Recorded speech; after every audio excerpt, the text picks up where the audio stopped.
कल्याण ते मुरबाड प्रवासी वाहतूक करणाऱ्या मुदतबाह्य काळ्या पिवळ्या गामा जीपवर कारवाई करण्याची मागणी रिक्षा संघटनेचे अध्यक्ष प्रणव प्रकाश पेंडकर यांनी केली आहे। कल्याण रेल्वे स्टेशन परिसरात डॉक्टर बाबासाहेब आंबेडकर उद्यानासमोर काळ्या पिवळ्या जीप गामा उभ्या असतात। कल्याण रेल्वे स्टेशन ते मुरबाडपर्यंत या जीपमधून प्रवासी वाहतूक केली जाते। मात्र यामधील बहुतेक जीप या मुदतबाह्य झाल्या असून प्रवाशांच्या जीविताला धोका असल्याचा आरोप रिक्षा संघटनांनी केला आहे। वारंवार तक्रारी करूनही कल्याण आरटीओ कडून या जीवघेण्या वाहतुकीकडे जाणीवपूर्वक दुर्लक्ष करत असल्याचा आरोप रिक्षा संघटनांकडून होतोय। आरटीओ एखाद्या अपघाताची वाट पाहते का असा सवाल देखील रिक्षा संघटनांनी उपस्थित केला।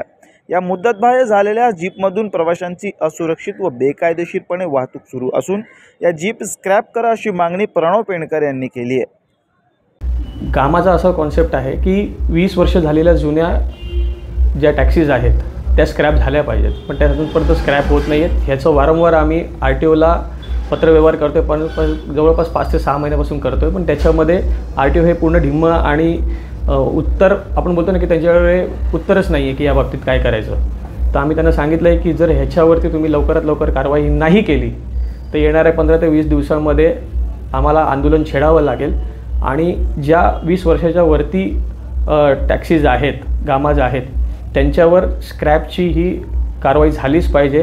20 वर्षाच्या खालती असेल आम्हाला काही त्याच्यामध्ये बोलण्यासारखं नाही आहे, कारण की ते अधिकृत असणार आहेत, पण ह्या इल्लीगल ज्या गामाज आहेत त्या बंद झाल्याच पाहिजेत। जर नाही झाल्या तर येणाऱ्या काळामध्ये आरटीओच्या अगेन्स्ट आम्हाला एक तीव्र आंदोलन बाकीच्या युनियन्सबरोबर छेडावं लागेल।